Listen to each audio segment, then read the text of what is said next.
Mon père m'a mise à la porte après que ma sœur a prétendu que j'avais volé son fonds fiduciaire. 10 ans plus tard, aux urgences, j'étais sa chirurgienne. Je m'appelle Valérie.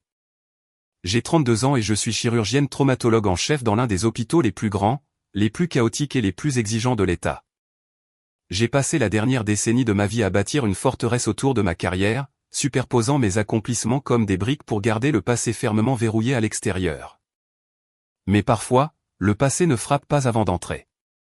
Parfois, il défonce les portes des urgences sur un brancard ensanglanté. Il y a 10 ans, ma vie de fille s'est arrêtée. Je me souviens de la température exacte de l'air cette nuit-là. C'était la fin du mois de novembre, et la pluie verglaçante tombait en rafales obliques et acérées qui me piquaient le visage comme de petites aiguilles. Je me tenais sur le porche en béton de la maison de mon enfance, tremblant de manière incontrôlable dans une fine veste, tenant une valise en plastique bon marché de la main droite. Dans ma main gauche, complètement ruinée par la pluie, se trouvait ma lettre officielle d'admission dans une prestigieuse faculté de médecine. La lumière du porche vacillait, jetant des ombres longues et laides sur le cadre de la porte où se tenait mon père, Richard.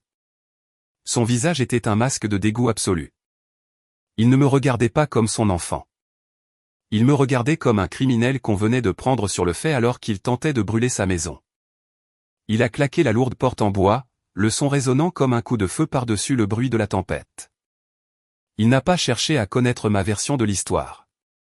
Il ne s'est pas arrêté pour prendre en compte les 22 années de bonne conduite, de notes parfaites et d'obéissance tranquille que je lui avais données. Il a seulement regardé les documents falsifiés que ma jeune sœur Maya avait éparpillés sur la table en chêne poli de la cuisine 1 heure plus tôt. Maya avait 18 ans à l'époque. Elle était l'enfant gâté, la cadette fragile et magnifique qui régnait sur la pièce d'un simple battement de cils. C'est elle qui avait eu une voiture neuve pour ses 16 ans alors que je prenais le bus public.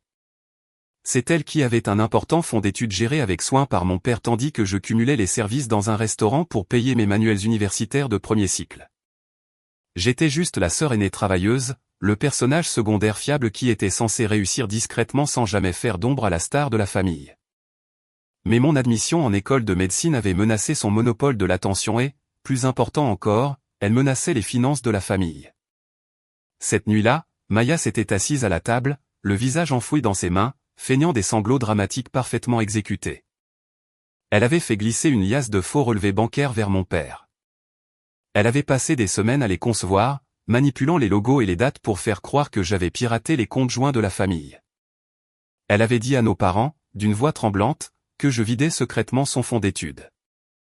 Elle prétendait que je remboursais d'immenses dettes de jeux clandestins et que je finançais un style de vie caché et téméraire. Elle leur avait dit que mon admission en faculté de médecine n'était qu'un mensonge complexe pour les inciter à co-signer d'autres emprunts que je pourrais voler. C'était un mensonge si outrancier, si structurellement bancal et si facile à démonter par un simple appel téléphonique au directeur de la banque que j'avais d'abord cru que mes parents allaient en rire et la punir pour une farce aussi vicieuse. Mais ils n'ont pas ri. Ils ont choisi de croire les larmes théâtrales de leur enfant préféré plutôt que l'intégrité de toute une vie de leur aîné.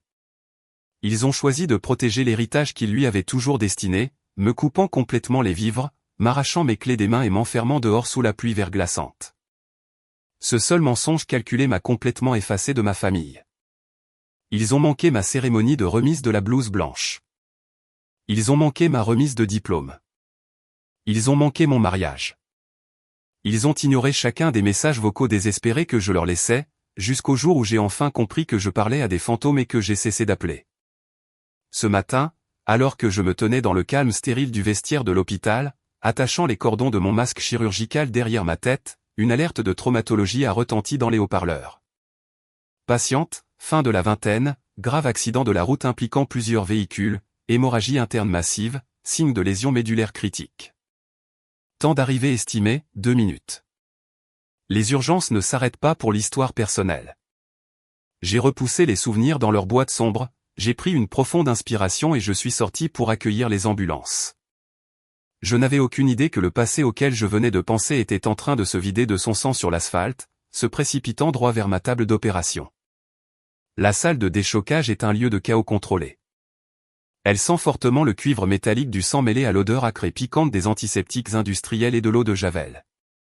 Lorsque les ambulanciers ont passé le brancard à travers les doubles portes, le niveau sonore dans la pièce a doublé.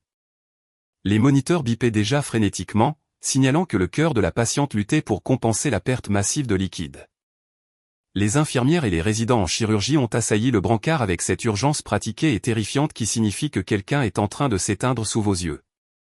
Je me suis avancé vers la tête du lit, enfilant mes gants en latex violet. J'ai regardé au-delà de la quantité effrayante de sang qui imbibait les draps blancs. J'ai regardé au-delà du verre de sécurité brisé du pare-brise qui s'était profondément incrusté dans les vêtements coûteux de la patiente. Puis, l'infirmière de traumatologie a pris une paire de ciseaux lourds et a découpé le tissu ruiné de la veste de créateur, exposant le visage de la patiente sous les lumières fluorescentes crues du plafond. Le souffle m'a complètement manqué. L'adrénaline qui me gardait habituellement l'esprit vif s'est soudainement transformée en un lourd bloc de glace dans mon estomac. Allongée là, inconsciente sur le brancard, le visage pâle et meurtri, se trouvait la femme qui m'avait volé 10 ans de ma vie. C'était ma sœur, Maya. Je l'ai fixée pendant 2 secondes entières. 2 secondes, c'est une éternité dans une salle de déchocage. J'ai remarqué la lourde montre incrustée de diamants toujours solidement attachée à son poignet. Même au milieu d'un accident de voiture catastrophique, elle portait sur un seul bras plus d'argent que ce avec quoi j'avais vécu pendant toute ma première année d'internat. Bien sûr, elle avait toujours sa vie parfaite, polie et riche. Bien sûr, la sœur qui avait menti, manipulé et falsifié des documents pour voler mon avenir avait été récompensée sans fin. Elle avait obtenu l'héritage, les voitures de luxe et l'amour inconditionnel. Tandis que j'avais dû apprendre à survivre avec des nouilles instantanées bon marché et à dormir sur les canapés inconfortables de la bibliothèque juste pour réussir mes examens d'anatomie. Mes yeux se sont lentement détournés du visage inconscient de Maya pour se diriger vers l'entrée de la salle de déchocage. Debout à quelques pas derrière l'équipe médicale frénétique, ressemblant exactement à des fantômes blêmes sortis directement d'une tombe que j'avais enterrée depuis longtemps, se tenaient mes parents. Margaret et Richard, ma mère et mon père. Ils semblaient plus vieux, leurs cheveux grisonnaient, leur visage était marqué par le passage de la décennie qu'ils avaient passé à faire comme si je n'existais pas. J'ai vu ma mère serrer le bras de mon père. Elle serrait son avant-bras si fort que ses propres articulations en devenaient d'un blanc douloureux et tranchant. Ses yeux étaient grands ouverts, passant de manière erratique du chaos sanglant sur la table en acier inoxydable au moniteur lumineux. Et enfin, ils se sont posés sur moi. Elle a regardé mon visage, puis ses yeux sont descendus vers le badge plastifié de l'hôpital solidement clipsé sur la poitrine de ma blouse. On pouvait y lire en lettres noires et grasses, Valérie, docteur en médecine, directrice de la chirurgie traumatologique. Ses lèvres se sont entr'ouvertes. Elle bougeait silencieusement, tremblante, comme si elle essayait de prier ou peut-être niait-elle simplement la réalité absolue qui se tenait juste devant elle. Je ne me souciais pas assez d'eux pour deviner ce qui lui traversait l'esprit. L'air dans la salle de déchocage semblait épais, presque impossible à respirer. Masse mes milliers d'heures de formation médicale éprouvante ont pris le dessus sur mon choc. Je me suis forcé à être exactement ce pourquoi j'avais tout sacrifié. Je n'étais plus la fille rejetée. Je n'étais pas la fille désespérée et en larmes qui pleurait dans une laverie automatique ouverte 24 heures sur 24 avec exactement $37 sur son compte bancaire. J'étais la chirurgienne traumatologue titulaire. C'est moi qui détenais l'autorité absolue dans cette pièce, et c'est moi qui tenais le scalpel. Mon père a fait un pas hésitant et tremblant vers l'avant. Il a tendu la main vers l'espace qui nous séparait. Sa voix s'est brisée, semblant plus petite, mais plus faible et plus fragile que je ne l'avais jamais entendue de toute ma vie. Il a murmuré mon nom, Valérie. Juste un mot unique, tremblant et pathétique, perdu dans le bruit chaotique des machines des urgences. Je ne me suis pas arrêté. Je n'ai même pas tourné la tête pour accuser réception de son existence. 10 ans plus tôt, debout sur ce porche gelé, il avait pointé un doigt furieux vers ma poitrine, m'avait traité de voleuse et de menteuse, et m'avait ordonné de ne jamais revenir. Maintenant, la fille qu'ils avaient jetée comme un déchet était la seule chirurgienne qui se dressait entre leurs précieux enfants gâtés et un sac mortuaire noir. J'ai regardé le docteur Harrison, le résident senior en chirurgie qui m'assistait aujourd'hui. Il observait l'échange entre mon père et moi, le sourcil froncé. Il était visiblement troublé par la tension bizarre qui crépitait dans la pièce, mais c'était un excellent médecin, et il savait qu'il ne fallait pas poser de questions personnelles pendant que la vie d'un patient s'écoulait activement sur le sol. J'avais besoin qu'il reste concentré. Plus important encore, je devais établir ma domination absolue sur la pièce pour faire comprendre parfaitement aux 2 fantômes près de la porte que c'était mon royaume. La tension artérielle s'effondre à 90/50 et continue de chuter, a annoncé l'anesthésiste depuis la tête du lit. La fréquence cardiaque grimpe à 140. Elle se vide de son sang dans l'abdomen. Préparez la salle d'opération immédiatement, ai-je ordonné, ma voix résonnant dans toute la salle de déchocage. Elle était si stable, si cliniquement détachée qu'elle en paraissait presque cruelle dans son efficacité. Le protocole de transfusion massive est lancé. Il nous faut 4 unités de sang au négatif tout de suite et 4 autres en réserve. Appelez l'équipe d'orthopédie vertébrale pour une consultation, mais dites-leur que j'ouvre d'abord pour arrêter l'hémorragie interne. On bouge dans exactement 60 secondes. Ma mère a laissé échapper un sanglot étouffé et terrifié. Elle a bousculé une infirmière, faisant un pas vers moi, une main tremblante tendue. « Attends » a-t-elle bégayé, la voix aiguë et haletante de panique. « Attends, non, ce ne peut pas être toi. Tu ne peux pas être le médecin qui fait ça. » J'ai enfin cessé de regarder les moniteurs pour ancrer mes yeux directement dans les siens. Son visage était gris de terreur, ses cheveux parfaitement coiffés étaient ébouriffés par la panique de l'accident et la course vers l'hôpital. Je ne lui ai pas offert une seule once de réconfort. Je n'ai pas offert de sourire rassurant ni de mots doux. Je l'ai regardé avec le regard froid et analytique d'un scientifique observant un insecte sous un microscope. J'ai laissé le silence lourd et étouffant s'étirer pendant une seconde entière, lui faisant ressentir tout le poids de son impuissance avant de lui tourner complètement le dos. « Excusez-moi, madame. Vous devez sortir de la salle de déchocage immédiatement, a dit fermement le docteur Harrison, s'interposant entre ma mère et le brancard. Vous gênez l'équipe médicale. Mais c'est ma fille, a étouffé mon père, la voix nouée par les larmes, désignant vaguement Maya sur la table et moi debout au pied de celle-ci. C'est ma patiente, les jeux corrigés sèchement sans me retourner. Et vous nuisez à sa survie. Emmenez-les dans la salle d'attente des familles. Maintenant. J'ai donné le signal et l'équipe de transport a immédiatement déverrouillé les roues du brancard. Nous avons bougé dans un élan synchronisé, poussant Maya hors de la salle de déchocage et sprintant dans le long couloir lumineux vers le bloc opératoire. J'ai entendu ma mère hurler mon nom derrière nous, un son désespéré et brisé qui résonnait sur les murs en linoléum. Je n'ai pas regardé derrière moi. J'ai poussé les lourdes portes de la suite chirurgicale, laissant mes parents piégés de l'autre côté de la vitre, entièrement impuissants, forcés de faire confiance aux mains de l'enfant qu'ils avaient si facilement rejeté. Les lourdes doubles portes de la salle d'opération se sont refermées et les lumières stériles et aveuglantes ont englouti l'obscurité du passé.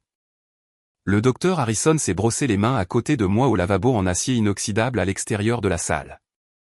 L'eau chaude martelait mes mains et mes avant-bras, emportant la première couche de sang, mais elle ne pouvait pas effacer les souvenirs qui s'aiguisaient soudainement dans mon esprit. Je me suis souvenu de ma mère me tournant le dos et marchant vers le salon pendant que je me tenais sur le porche, la suppliant de simplement regarder les vrais relevés bancaires. Je me suis souvenu de Maya se tenant prudemment derrière l'épaule de mon père, faisant semblant de sangloter dans ses mains tout en me lançant un petit sourire en coin victorieux et malicieux juste avant que la porte ne se referme. Le docteur Harrison a coupé l'eau avec son coude. « Vous les connaissez, docteur » a-t-il demandé doucement, gardant ses mains levées pour préserver leur stérilité. J'ai laissé l'eau chaude couler sur ma peau pendant 3 secondes de plus. « Je connais la patiente » ai-je dit calmement, m'éloignant du lavabo et laissant l'infirmière m'envelopper dans une blouse chirurgicale stérile. Mais les gens là-bas dans le couloir, ce sont de parfaits inconnus pour moi. La salle d'opération était glaciale, maintenue à basse température pour minimiser la prolifération bactérienne. Mais sous ma lourde blouse stérile, ma peau brûlait. Les examens d'imagerie que nous avions fait passer en urgence montraient une hémorragie interne massive. Sa rate était complètement rompue et il y avait une déchirure dentelée importante dans le lobe inférieur de son foie. Mais la partie la plus alarmante de l'examen concernait la colonne vertébrale. La violence même de l'impact avait causé de graves traumatismes aux vertèbres lombaires inférieures. J'ai demandé l'aspiration, de grandes pinces et plus de sang. La première incision est toujours la plus critique. Elle donne le ton à toute la procédure. Je tenais le scalpel dans ma main droite, sentant le poids familier de l'acier. Ma main était parfaitement stable. Elle ne tremblait pas. Elle n'a pas bougé jusqu'au moment exact où la lame a touché la peau de Maya. Et là, pendant une seconde dangereuse et terrifiante, les murs cliniques de la salle d'opération ont disparu, et j'ai entendu la voix moqueuse de Maya résonner dans ma tête. Je me suis souvenu d'une histoire qu'un cousin éloigné m'avait rapportée il y a des années. Lors d'un somptueux dîner de Thanksgiving en famille auquel je n'étais évidemment pas invité, quelqu'un avait demandé ce qui m'était arrivé. Mon cousin m'avait raconté que Maya avait ri, sirotant du vin cher acheté avec l'argent du fonds d'études qu'elle avait volé, et avait dit, Valérie ne pouvait pas supporter la pression de la vraie vie. Elle nous a volé parce que c'était une ratée qui voulait la solution de facilité. Elle vit probablement dans un caniveau quelque part. Le scalpel s'est arrêté dans ma main pendant un demi-battement de cœur. Un demi-battement de cœur, c'est très long lorsqu'un patient se vide de son sang sur une table d'opération. Dans cette fraction de seconde microscopique, j'ai regardé les tissus déchirés, le sang sombre qui s'accumulait, la réalité physique brisée de la sœur qui avait systématiquement détruit ma jeunesse. Aurais-je pu la laisser mourir? La pensée a germé dans les coins sombres de mon esprit, telle une fleur toxique et séduisante. Si la personne qui a brisé votre famille, qui a falsifié des documents pour vous accuser, qui a ri pendant que vous perdiez votre maison, vos parents et votre sécurité financière se trouvaient complètement impuissantes sous vos mains, la sauveriez-vous? Si ma main avait simplement glissé, si j'avais été juste un peu trop lente à clamper le foie, aucun comité d'examen médical au monde ne m'en aurait voulu. C'était un traumatisme massif. Les gens meurent sur la table tout le temps.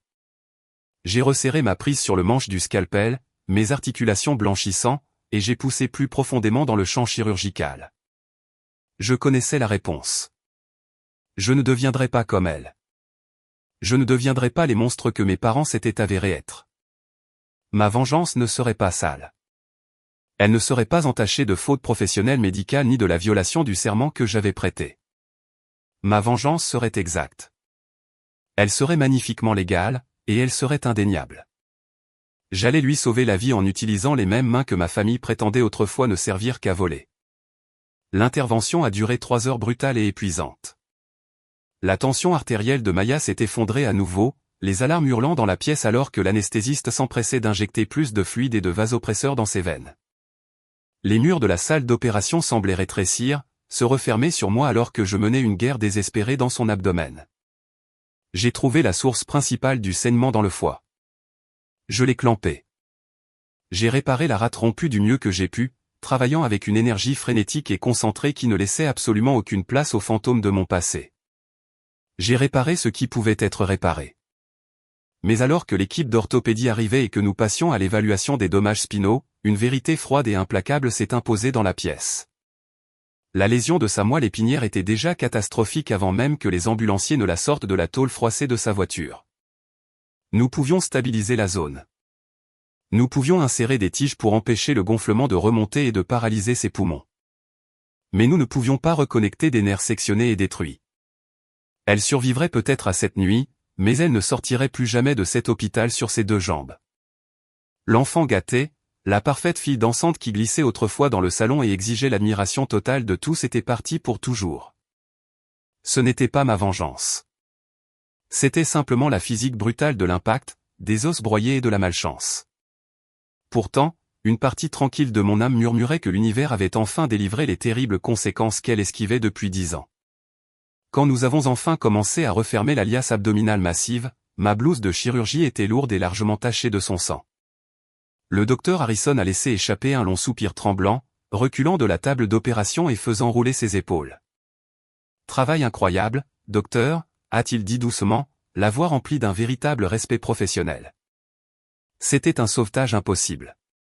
Personne d'autre dans l'équipe n'aurait pu la ramener du gouffre comme ça. Je n'ai pas célébré. Je n'ai ni souri ni hoché la tête. J'ai fixé les lignes régulières et rythmées sur le moniteur cardiaque. J'ai pensé au jour de mon mariage, il y a 5 ans. J'ai pensé à la façon dont j'avais payé 3 chaises supplémentaires au premier rang de la salle, très chères, espérant contre toute logique et raison que mon père, ma mère ou même Maya se déplacent pour me voir épouser l'amour de ma vie. J'ai pensé à la façon dont ces chaises étaient restées obstinément, douloureusement vides tout au long de la cérémonie, monument silencieux et flagrant de mon rejet absolu. J'ai jeté mes instruments ensanglantés dans le plateau de collecte métallique avec un grand fracas. Elle est stable pour l'instant, ai-je dit, ma voix complètement plate et dénuée de toute chaleur humaine. Transférez-la aux soins intensifs. Demandez au neurochirurgien de surveiller le gonflement spinal toutes les heures. J'ai arraché ma blouse et mes gants stériles, les jetant dans le bac à risque biologique, et je suis sorti. Je suis entré dans le vestiaire du personnel et j'ai fermé la porte à clé derrière moi. Le silence de la petite pièce m'a frappé comme un poids physique, pesant sur ma poitrine. Je me suis penché lourdement sur le lavabo en acier inoxydable, ouvrant l'eau froide à fond, et j'ai pressé mes mains contre le rebord métallique jusqu'à ce que l'arête morde vivement mes paumes, me ramenant à la réalité physique. Je n'ai pas pleuré. J'avais versé ma toute dernière larme pour ces gens-là il y a une décennie, dans une laverie sale. J'ai juste respiré par grandes bouffées saccadées, ayant l'impression que quelqu'un avait serré une lourde chaîne de fer autour de mes poumons. J'ai levé les yeux et vu mon reflet dans le miroir au-dessus du lavabo. J'ai vu une charlotte chirurgicale verte, des yeux sombres et épuisés, une traînée de sang séché près de ma clavicule, et alors que ma manche glissait, la cicatrice blanche, fine et dentelée à l'intérieur de mon poignet gauche. La plupart des gens ne remarquaient jamais cette cicatrice, mais je la voyais chaque jour de ma vie. Je l'avais eue pendant ma 2e année de médecine. Ce n'était pas une tentative de suicide, bien que mes parents auraient probablement adoré la présenter ainsi pour se faire passer pour des victimes. Je l'avais eue parce que je cumulais 3 emplois au salaire minimum, étudiais toute la nuit et vivais dans un minuscule appartement misérable et non chauffé au-dessus d'une boulangerie fermée. J'étais si épuisé, si profondément malnutri et si terriblement seul que mes mains tremblaient de manière incontrôlable. J'avais laissé tomber un verre bon marché en faisant la vaisselle et je m'étais coupé profondément en essayant de le ramasser. Le sang m'avait terrifié cette nuit-là, non pas à cause de la douleur physique, mais parce que, pendant une seconde terrifiante, j'avais réalisé que si je vidais mon sang sur ce linoléum bon marché, absolument personne ne le saurait. Personne n'appellerait. Personne ne viendrait réclamer mon corps. J'avais enveloppé fermement la plaie dans une serviette sale, m'étais rassise à mon bureau de fortune et m'étais remise à étudier la pathologie cardiovasculaire avec mon poignet me lançant une douleur atroce. Le lendemain matin, j'ai obtenu 96% à mon examen. La famille qui me disait faible n'a jamais vu ce que ma force m'avait réellement coûté. Mon téléphone a vibré sur le banc en bois. C'était un SMS de Diana, ma femme. Elle était la seule personne au monde à m'avoir vu me reconstruire à partir des ruines, la seule à connaître chaque sombre secret, et la seule à ne m'avoir jamais dit que je devais pardonner aux personnes qui tenaient encore le marteau. Son message était court et empreint d'inquiétude, j'ai entendu parler du grave trauma qui vient de rentrer. Des rumeurs circulent en salle de pause. Tu vas bien? J'ai ramassé le téléphone, mes doigts encore légèrement engourdis par les heures passées à serrer les outils chirurgicaux, et j'ai tapé, c'était elle, Maya. J'ai opéré. Elle a survécu. Quelques secondes plus tard, mon téléphone a sonné.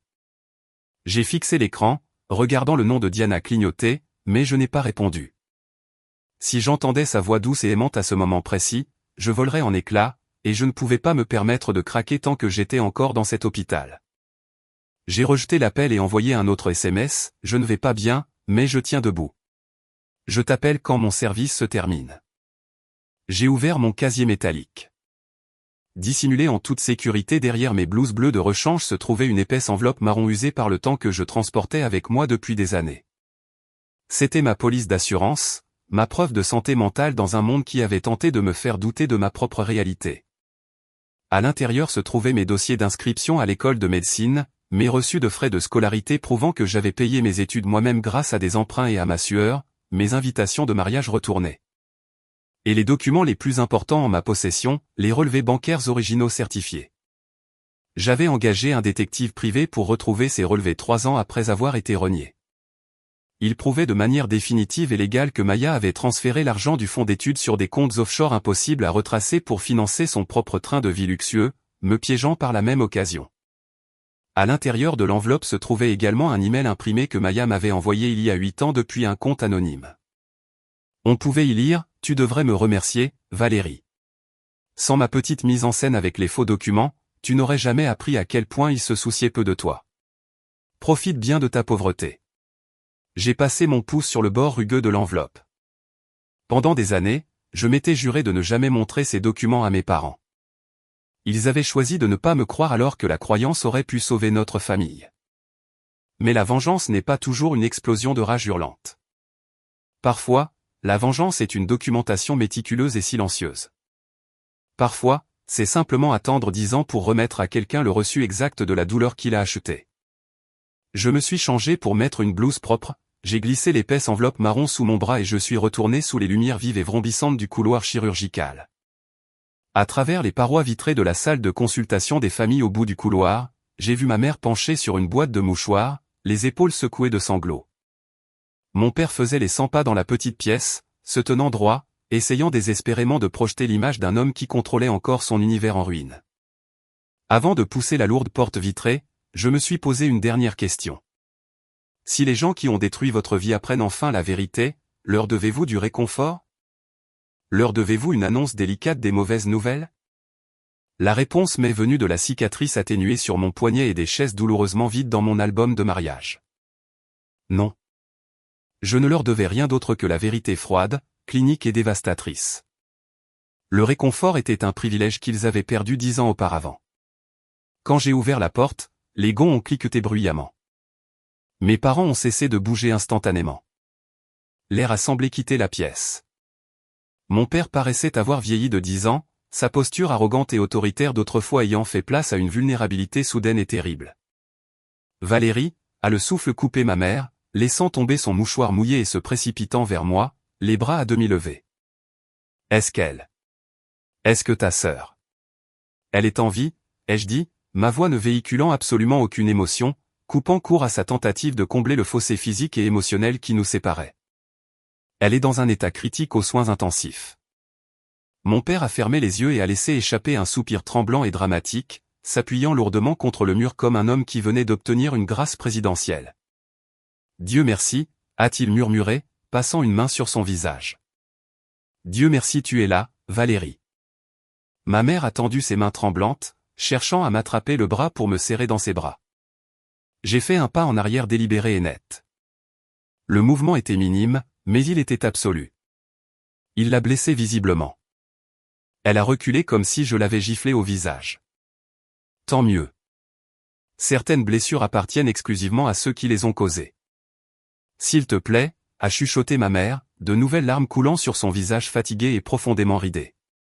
Valérie, s'il te plaît. Nous devons parler.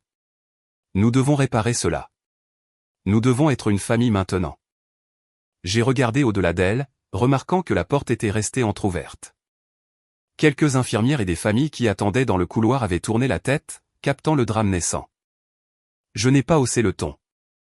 Je n'avais pas besoin de crier pour rendre l'humiliation publique. Vous voulez parler maintenant, ai-je demandé, les mots coupant l'air comme des éclats de glace. Pas quand je vous ai appelé depuis une cabine téléphonique sous la pluie verglaçante pour vous dire que je n'avais nulle part où dormir. Pas quand j'ai laissé une douzaine de messages pendant mon internat pour vous dire que je mourais de faim. Pas quand je vous ai envoyé une invitation à mon mariage. Vous voulez parler maintenant? Parce que l'enfant gâté que vous avez choisi plutôt que moi a soudainement eu besoin de la fille que vous avez jetée pour sauver sa misérable vie. Le visage de mon père s'est immédiatement durci. Un sursaut soudain et hideux de sa vieille colère défensive a refait surface à travers sa peur. Nous pensions que tu nous avais volé, Valérie, a-t-il dit, la voix montante, essayant de retrouver son autorité perdue. Les relevés bancaires que Maya nous a montrés. Les preuves étaient là.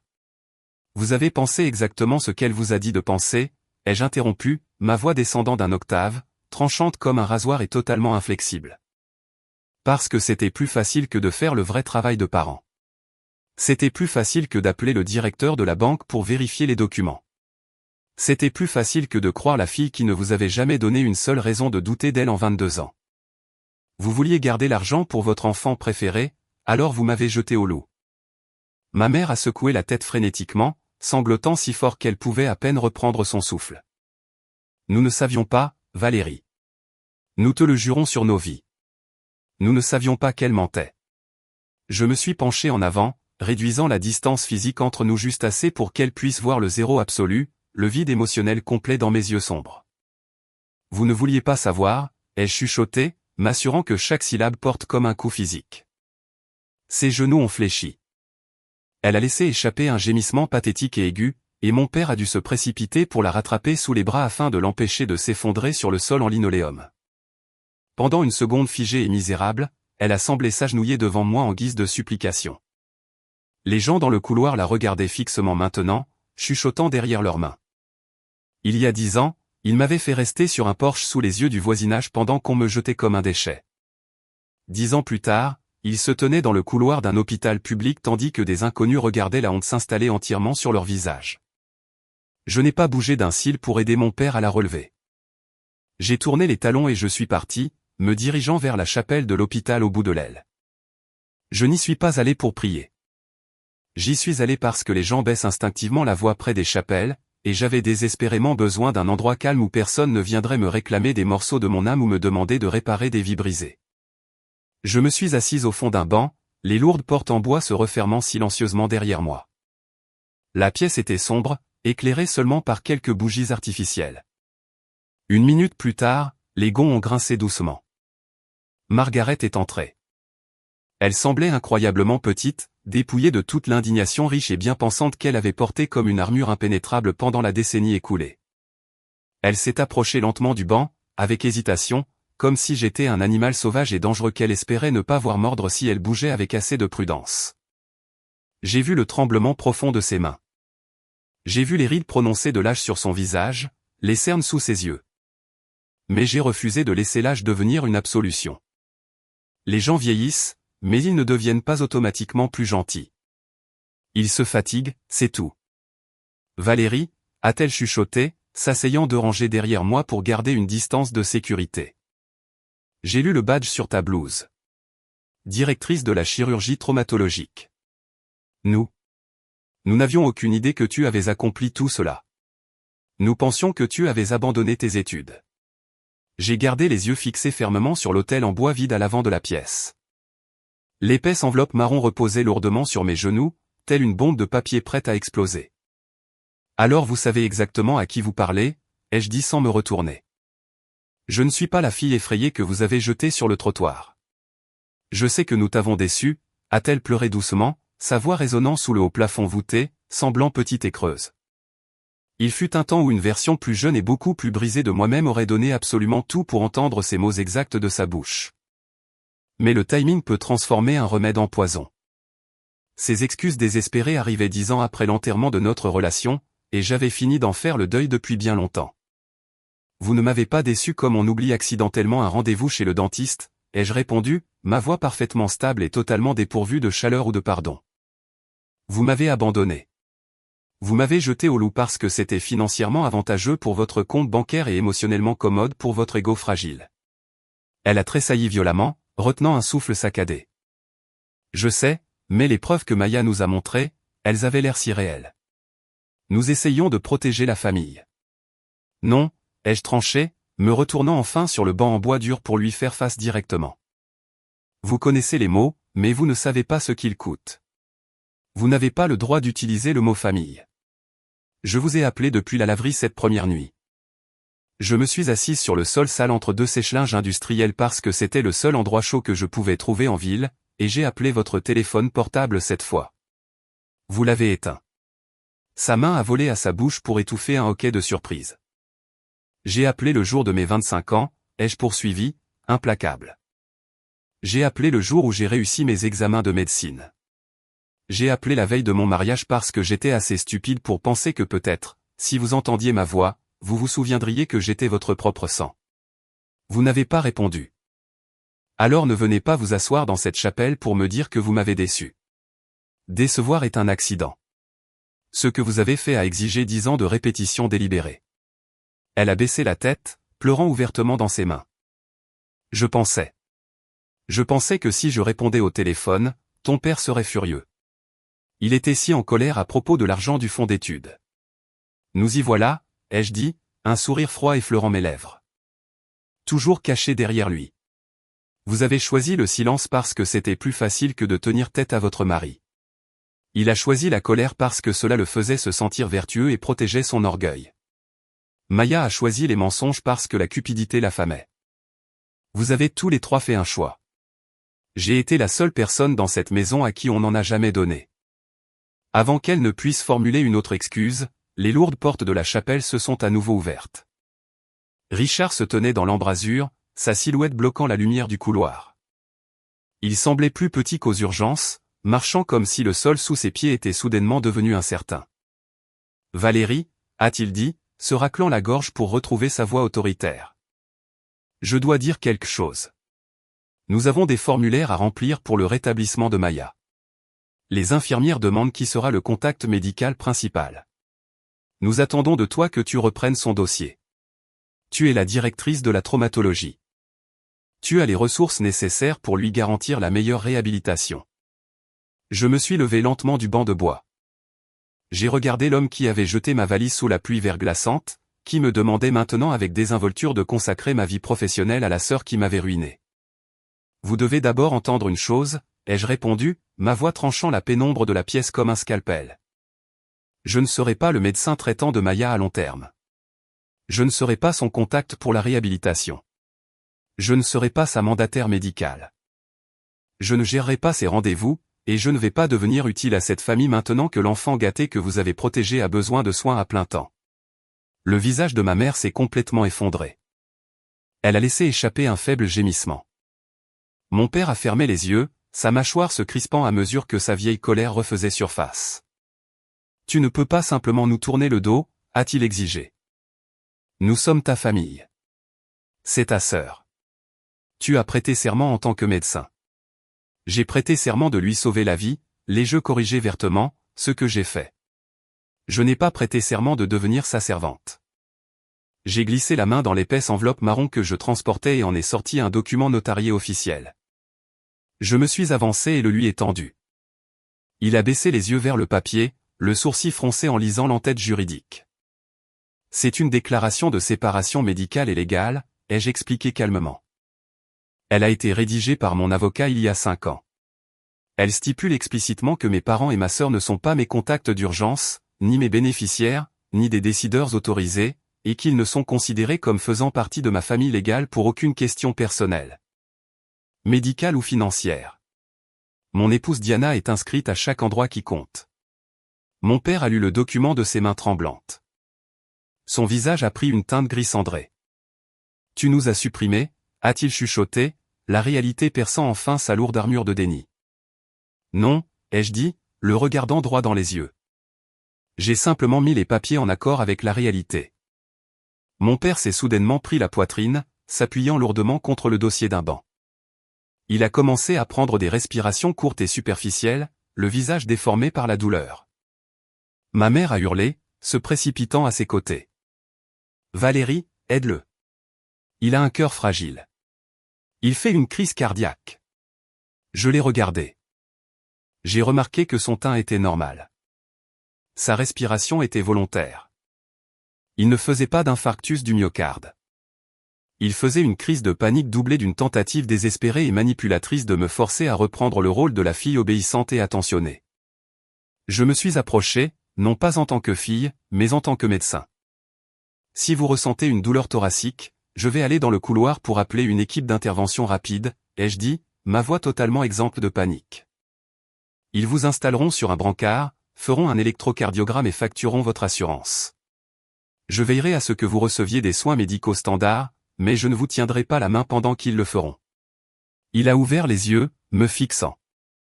La douleur à la poitrine a semblé s'estomper comme par magie lorsqu'il a réalisé que la manipulation avait totalement échoué. Il a vu le mur froid et inflexible que j'avais construit, et il a enfin compris qu'il se tenait à l'extérieur pour toujours. Je les ai laissés dans la chapelle et je suis retourné vers l'aile administrative. L'horloge murale indiquait 15h45. Mon service s'était techniquement terminé il y a 1 heure, mais j'avais une dernière obligation avant de pouvoir quitter le bâtiment. Depuis des mois, ma candidature était à l'étude pour le poste permanent de directrice de la chirurgie traumatologique. Aujourd'hui avait lieu l'annonce officielle du conseil d'administration de l'hôpital. Je suis entré dans la grande salle de conférence brillamment éclairée. Elle était pleine de collègues, d'administrateurs hospitaliers et d'internes en chirurgie. Le docteur Harrison se tenait près du pupitre, souriant chaleureusement à mon approche. J'ai pris place au premier rang, lissant les plis de ma blouse propre. Lorsque le chef de la chirurgie s'est avancé vers le micro et a annoncé mon nom, la salle a éclaté en applaudissements sincères et enthousiastes, directrice de la chirurgie traumatologique, Valérie Taylor, docteur en médecine. En montant les quelques marches menant au pupitre, j'ai senti le fantôme de mes 22 ans marcher juste à mes côtés. Elle tenait toujours ce sac poubelle mouillé rempli de manuels, se demandant toujours où elle allait dormir ce soir-là, pleurant toujours parce que son père l'avait traitée de voleuse sans valeur. Je voulais me tourner vers elle et lui murmurer « Regarde ça. Regarde où nous avons fini. » Puis j'ai regardé vers les lourdes doubles portes au fond de la salle de conférence. Mes parents se tenaient là. Ils avaient dû suivre la foule ou voir le panneau numérique dans le hall. Ils se tenaient à moitié cachés derrière un groupe d'infirmières, tous deux l'air absolument stupéfaits. Ma mère avait les deux mains plaquées sur la bouche. Mon père fixait d'un œil vide l'immense écran de projection derrière moi où mes références s'affichaient en lettres noires nettes et grasses, mention d'honneur de la faculté de médecine, internat en chirurgie dans un programme de premier plan, spécialisation en traumatologie. Multiples prix de recherche, certification du Conseil de l'Ordre. Une décennie de vérité absolue s'affichait sur cet écran, détruisant chacun des mensonges qu'ils avaient crus à mon sujet. Je n'ai pas détourné le regard. Je les ai fixés en retour. Qu'ils le lisent. Qu'ils comptent chaque étape qu'ils avaient manquée parce qu'ils avaient choisi une menteuse plutôt que moi. Merci, ai-je dit dans le micro, ma voix résonnant clairement dans la salle silencieuse. La chirurgie traumatologique vous apprend que la vie peut basculer en une fraction de seconde. Un accident de voiture, une chute soudaine, un retard, un mensonge. Parfois, les dégâts catastrophiques commencent bien avant que le patient ne franchisse nos portes. Notre travail en tant que chirurgien est de faire face aux dégâts avec honnêteté, d'agir de manière décisive, et de ne jamais confondre sauver une vie avec effacer les conséquences des actes de quelqu'un. Quelques collègues ont hoché la tête pensivement, n'y entendant qu'une philosophie médicale inspirante. Mais debout au fond de la pièce, mes parents ont entendu la lame tranchante et empoisonnée dissimulée dans ces mots. J'ai vu mon père baisser la tête, incapable de soutenir mon regard. J'ai vu ma mère pleurer en silence, ses épaules tremblant. Bien. Qu'ils apprennent que je pouvais diriger des pièces où ils croyaient autrefois que je ne serais même pas autorisé à entrer. Après la fin de l'annonce, je suis sorti dans le hall principal. Debout près des ascenseurs, tenant un bouquet de fleurs blanches, se tenait Diana. Je me suis jeté directement dans ses bras, enfouissant mon visage dans son épaule, laissant échapper un long soupir d'épuisement. « Je suis si fier de toi », a-t-elle chuchoté, embrassant le côté de ma tête. J'ai entendu parler de l'opération. Et j'ai vu tes parents se tenir au fond de la salle. Ils voulaient que je prenne en charge les soins de Maya, ai-je dit, ma voix étouffée contre son manteau. Bien sûr, a répondu Diana, sa voix se durcissant d'une colère protectrice. Ta mère a d'ailleurs essayé d'appeler mon portable il y a 1 heure. Elle a dû dénicher mon numéro dans un vieil annuaire public. Elle a laissé un message vocal en larmes me suppliant de te convaincre de leur pardonner. J'ai supprimé le message et bloqué son numéro. Je me suis reculé pour regarder ma femme, sentant un véritable sourire toucher mes lèvres pour la première fois de la journée. Merci. Rentrons à la maison.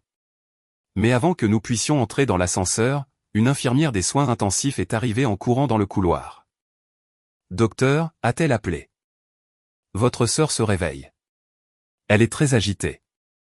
Elle exige de voir le chirurgien qui l'a opérée. Elle a spécifiquement demandé à vous voir. J'ai failli refuser. J'avais fait mon travail. Mais j'ai réalisé que refuser laisserait Maya imaginer qu'elle avait encore un pouvoir quelconque sur moi. J'y suis allé parce que je voulais que la fin de l'histoire soit énoncée clairement, directement en face d'elle. Diana m'a serré la main et m'a accompagné. L'unité des soins intensifs était calme, remplie uniquement du sifflement rythmique des respirateurs et des bips discrets des moniteurs. Maya avait l'air affreuse sous les néons crus. Des tubes et des fils couraient sur sa poitrine couverte d'échymose, la faisant paraître petite et fragile. Elle ne ressemblait plus au soleil doré autour duquel ma famille gravitait autrefois. Elle ressemblait à une femme piégée entièrement dans les conséquences brutales de son propre ego. Ses yeux se sont entr'ouverts alors que je m'approchais du pied de son lit. La reconnaissance l'a frappée lentement à travers le brouillard des analgésiques. Elle a tressailli, son moniteur accélérant légèrement ses bips. Valérie, a-t-elle chuchoté, sa voix rauque et éraillée à cause du tube d'intubation qu'on venait de lui retirer. Qu'est-ce que tu fais là? Je suis la chirurgienne qui a recousu ton foie et t'a empêché de mourir d'une hémorragie, ai-je dit d'un ton plat. Elle a cligné des yeux fortement, secouant légèrement la tête. Non, c'est impossible. Tu as abandonné. Tu es fauché. Cela semble être la devise de la famille aujourd'hui, ai-je répondu, croisant les bras sur ma poitrine. Même à moitié brisée et lourdement médicamentée, elle essayait désespérément de défendre son mensonge vieux de 10 ans avant même de pouvoir traiter la vérité de sa situation. Où sont maman et papa, a-t-elle exigé, son ton glissant vers sa plainte capricieuse habituelle. J'ai gardé une voix purement professionnelle, la dépouillant de toute empathie fraternelle. Il n'y a pas de lourde couverture sur tes jambes, Maya. Tu as subi un traumatisme spinal catastrophique pendant l'accident. Tes vertèbres lombaires inférieures ont été broyées. La phrase l'a frappé beaucoup plus durement que la voiture. Son visage est passé rapidement de la confusion à la peur, puis à une panique totale. Non, a-t-elle haleté, essayant de lever la tête de son oreiller. Non, tu mens. J'ai un gala de bienfaisance la semaine prochaine. L'entreprise de Victor l'organise. Je dois descendre les escaliers. Tu dois réparer ça. Tu es médecin.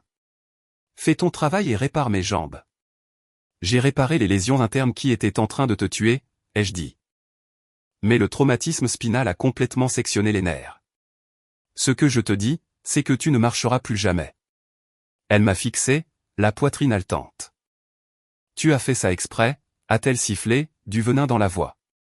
Tu as détruit mes jambes parce que tu es jalouse de moi. Tu m'as toujours détesté. Je n'ai rien détruit du tout, ai-je dit calmement. Je t'ai permis de continuer à respirer. Tu es en vie en ce moment simplement parce que la sœur que tu as fait passer pour une voleuse il y a 10 ans a décidé d'honorer son serment médical au lieu de te laisser te vider de ton sang sur la table. Elle a dégluti difficilement, des larmes perlant dans ses yeux. Mais ce n'étaient pas ses larmes feintes habituelles. C'était une terreur pure et absolue. Et alors, a-t-elle crié. Tu veux que je te remercie? Tu veux une médaille pour avoir fait ton travail? Non, ai-je dit en me penchant plus près du lit. La porte vitrée coulissante de la chambre des soins intensifs s'est ouverte. Mon père, ma mère et un homme de grande taille, élégant dans un costume sur mesure, sont entrés. C'était Victor, le mari de Maya. Il avait l'air paniqué, les cheveux en bataille, sa cravate desserrée. Il s'est précipité au chevet du lit, saisissant la main de Maya. Mon Dieu, Maya, a-t-il soufflé. Je suis venu dès que la police a appelé. Est-ce que ça va? Le médecin. Ils ont dit que tu pourrais être paralysé. Victor a sangloté Maya immédiatement, jouant la victime tragique. C'est elle qui m'a fait ça. Valérie a fait ça. Elle essaie de gâcher ma vie. Victor a levé les yeux vers moi, totalement confus. Valérie? Ta sœur dont tu es séparé? Celle qui a volé ton argent d'études. Mes parents se tenaient figés près de la porte, incapables de parler, la honte les étouffant dans le silence. Ils connaissaient la vérité maintenant, mais Maya ignorait qu'ils savaient. Elle jouait encore aveuglément le scénario qui avait fonctionné toute sa vie. J'ai regardé Victor. Bonjour, Victor. Nous ne nous sommes jamais rencontrés formellement. Je m'appelle Valérie Taylor. Je suis la directrice de la chirurgie traumatologique ici, et c'est moi qui ai sauvé la vie de votre femme il y a 3 heures. J'ai récupéré l'épaisse enveloppe marron que j'avais posée sur la petite table près de la porte. J'ai ouvert le fermoir métallique et en ai sorti l'épaisse pile de papier. Puisque Maya est si préoccupée par le vol, ai-je dit, ma voix résonnant clairement dans la pièce silencieuse, je pense qu'il est temps que nous discutions de l'endroit exact où est allé cet argent du fonds d'études il y a 10 ans. Le visage de Maya s'est vidé de chaque once de couleur. Ses yeux se sont agrandis de terreur pure et nue. Valérie, ne fais pas ça, a-t-elle chuchoté, la voix tremblante. Je l'ai ignoré. Je me suis tourné vers Victor et mes parents. Il y a 10 ans, Maya a présenté des relevés bancaires falsifiés affirmant que j'avais volé $200 000 des comptes familiaux. Mais 3 ans plus tard, j'ai engagé un détective privé. J'ai les relevés certifiés originaux juste ici. J'ai brandi les documents. Ces relevés montrent des centaines de virements individuels provenant de l'ordinateur portable personnel de Maya. L'argent n'est pas allé à des dettes de jeux clandestins. Il est allé sur des comptes offshore aux îles Caïmans. Il est allé dans des boutiques de luxe à Paris. Il a servi à payer des acomptes pour des voitures de sport. Elle a vidé les comptes elle-même, a falsifié des documents à mon nom et a regardé mes parents me jeter à la rue. C'est un mensonge. A hurlé Maya, se débattant contre les barrières du lit. Victor, ne l'écoute pas. C'est elle qui les a fabriqués. J'ai sorti la dernière feuille de papier. Et juste au cas où les relevés bancaires seraient trop compliqués, ai-je dit, j'ai aussi apporté ceci. Il y a 8 ans, Maya s'est enivrée et m'a envoyé un email depuis un compte anonyme. Je l'ai lu à haute voix lentement, m'assurant que chaque mot résonne dans la pièce, tu devrais me remercier, Valérie.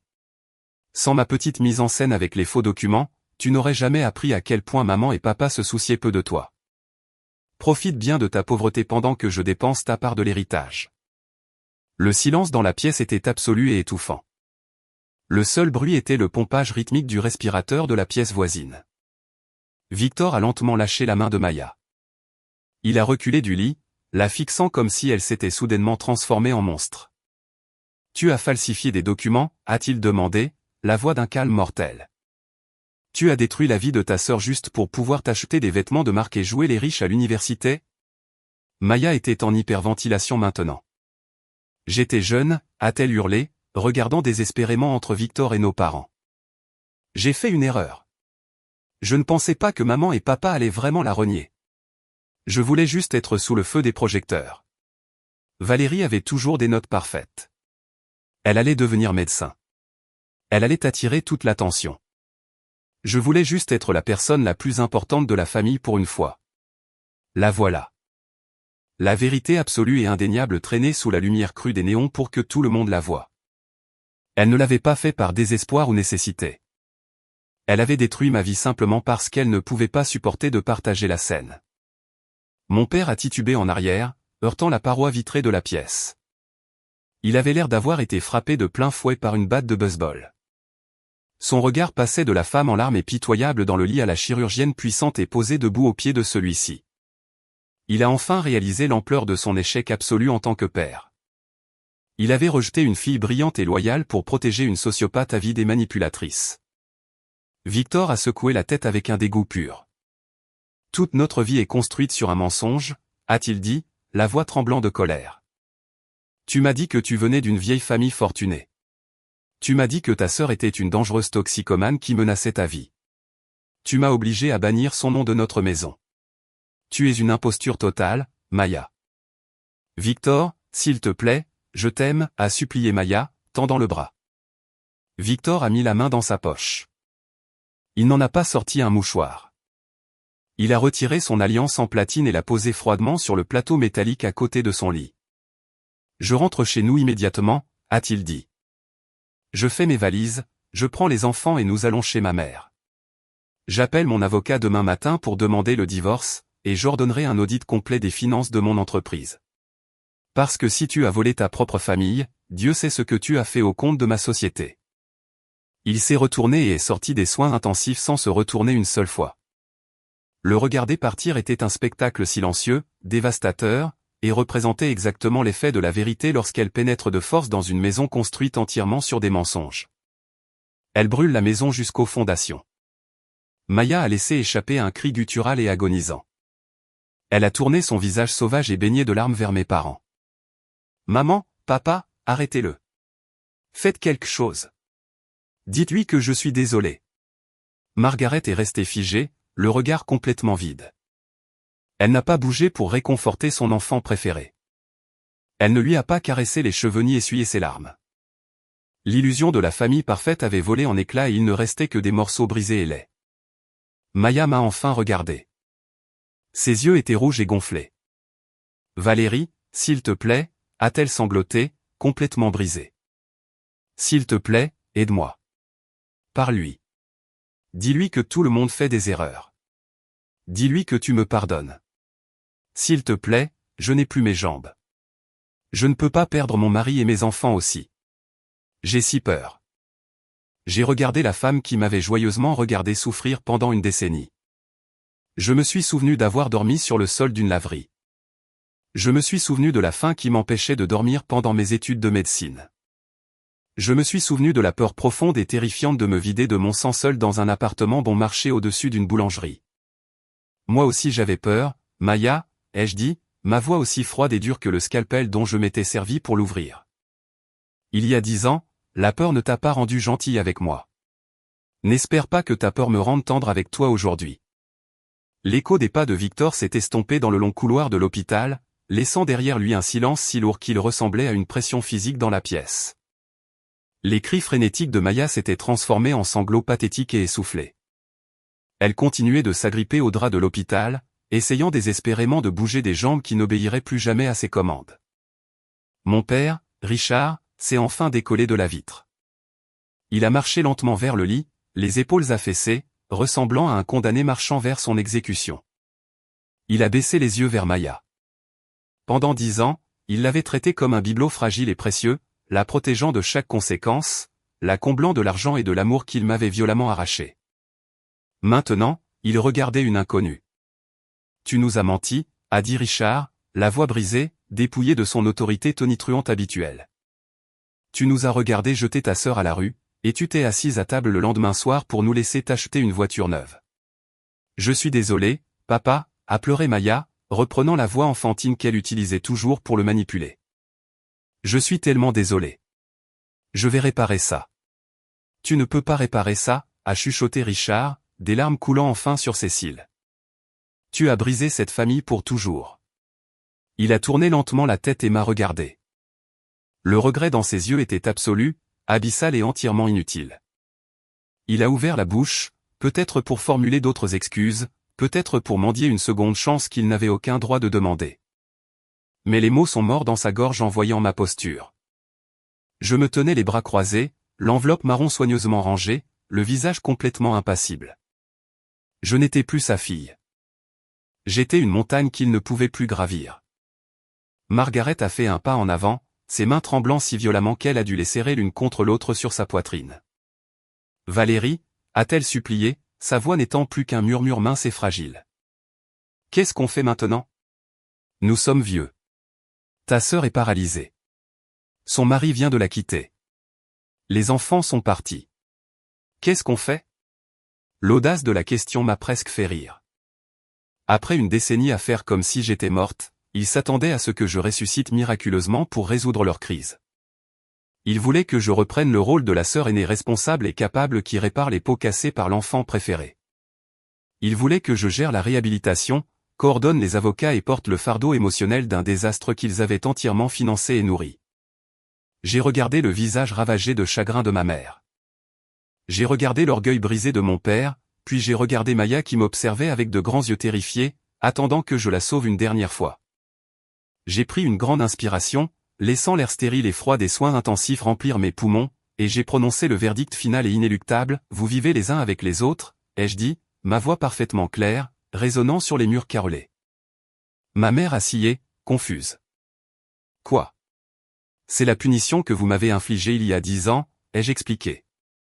Vous m'avez forcé à vivre entièrement seul, sans filet de sécurité, sans famille et sans réconfort. Vous m'avez jeté dehors parce que vous pensiez que Maya était le meilleur investissement. Eh bien, félicitations. Vous l'avez gagnée. Elle est entièrement à vous. Prenez soin de l'enfant que vous avez choisi. Valérie, s'il te plaît, ne franchis pas cette porte, a supplié mon père, faisant un pas vers moi. Nous t'aimons. Nous t'avons toujours aimé. Nous étions juste aveugles. J'ai secoué la tête lentement. Non, vous ne m'aimez pas. Vous aimez la version imaginaire de moi qui pourrait vous pardonner et rendre cette terrible douleur un peu moins vive. Vous aimez l'idée d'une fille médecin qui peut réparer vos vies brisées, mais vous ne connaissez pas la femme qui vous a survécu, et vous ne la connaîtrez jamais. Je leur ai tourné le dos. J'ai marché vers la porte vitrée coulissante. Valérie, a hurlé Maya, un cri animal et désespéré. Valérie, reviens. Tu ne peux pas me laisser comme ça. Je suis ta sœur. J'ai franchi le seuil du couloir et j'ai laissé la lourde porte vitrée se refermer derrière moi, coupant complètement le son de ses cris. Je n'ai pas regardé en arrière à travers la vitre. Je ne me suis pas arrêté. J'ai marché dans le couloir, sentant un poids invisible et massif se détacher de mes épaules à chaque pas qui m'éloignait de cette pièce. Diana m'attendait près des ascenseurs, tenant ma veste. Elle a jeté un seul coup d'œil à mon visage et a souri d'un sourire profond et complice. « C'est fini ?» a-t-elle demandé doucement. « C'est fini ?» ai-je répondu, glissant mes bras dans la veste. « Nous pouvons rentrer à la maison. » Alors que les portes de l'ascenseur se refermaient, nous isolant des soins intensifs, j'ai réalisé que je n'étais plus en colère. La rage brûlante et toxique qui avait alimenté mon ambition pendant 10 longues années s'était complètement dissipée, remplacée par une paix profonde et inébranlable. La vérité s'est propagée dans la famille élargie plus rapidement que le mensonge initial de Maya. En une semaine, Victor a déposé une demande de divorce officielle et a obtenu la garde exclusive de leurs 2 enfants, invoquant les antécédents de fraude financière grave et de tromperie de Maya. L'audit de son entreprise a révélé qu'elle détournait discrètement des fonds depuis des années, ce qui a déclenché une bataille juridique massive qui a complètement englouti le peu d'argent qui lui restait. Comme Maya avait besoin de soins médicaux constants et d'une rééducation spécialisée pour ses jambes paralysées, mes parents ont été contraints de vendre la grande et belle maison de mon enfance pour couvrir les factures médicales astronomiques. Ils ont emménagé dans un petit appartement de plain-pied, étroit, pour pouvoir accueillir son fauteuil roulant. Ils se sont retrouvés piégés ensemble, jour après jour, vivant dans les conséquences misérables et étouffantes de leur propre cupidité et de leur tromperie absolue. Quelques mois plus tard, une épaisse enveloppe est arrivée à l'hôpital, qui m'était adressée. À l'intérieur se trouvaient les copies d'une longue lettre détaillée que ma mère avait envoyée par la poste à chaque parent, vieil ami de la famille et membre de la communauté qui avait un jour chuchoté sur ma disparition. Elle avait écrit la vérité absolue dans un langage simple et humiliant. Maya a menti. Maya a falsifié les documents bancaires. Nous l'avons bêtement cru. Valérie n'a pas volé un seul centime. Valérie n'a pas échoué. C'est nous qui l'avons déçue et nous avons détruit notre famille. Au fond de l'enveloppe se trouvait une lettre manuscrite qui m'était directement adressée, me suppliant de lui accorder un appel téléphonique de 5 minutes, de lui donner une chance de repartir à zéro. Je me tenais près de la poubelle de mon bureau. J'ai regardé la lettre manuscrite. Je n'ai même pas pris la peine de l'ouvrir. J'ai simplement jeté l'enveloppe entière à la poubelle et je me suis remise à examiner les dossiers chirurgicaux. L'honnêteté ne donne pas magiquement accès à ma vie. Elle empêche seulement le mensonge de se propager. Je n'avais pas besoin de leur pardonner pour être complètement libéré d'eux. Ce soir-là, je suis rentré dans ma belle maison dans les collines. Diana avait préparé le dîner, et nous nous sommes assis ensemble sur notre balcon couvert en bois. Il pleuvait, une pluie douce et rythmée qui tapotait doucement contre la rambarde en verre. Mon téléphone portable était posé sur la table entre nous. Il est resté complètement silencieux. Il n'y avait pas de messages vocaux désespérés, pas d'urgence familiale déguisée en amour, pas de drame toxique. Il n'y avait que le bruit tranquille de la pluie, de la nourriture chaude et l'incroyable femme qui avait choisi de m'aimer sans jamais avoir besoin d'une tragédie pour lui rappeler que j'avais de l'importance. Pour la première fois en 10 ans, en regardant les lumières de la ville, j'ai compris la réalité absolue d'une véritable vengeance. Ma famille m'avait jeté sous la pluie verglaçante pour me faire disparaître. Ils voulaient que j'échoue pour que leur récit soit correct, et à la place, je suis devenu totalement inoubliable. Ils ont perdu une fille brillante, un médecin aisé, une épouse aimante, un bel avenir et la seule personne qui était assez forte pour les sauver des conséquences dévastatrices de leur propre choix terrible. Je n'ai rien perdu de précieux. J'ai seulement perdu une fausse famille qui n'a jamais mérité l'immense pouvoir qu'elle détenait sur moi. Et quand cette dernière porte d'hôpital s'est refermée derrière moi, je n'y ai plus jamais frappé.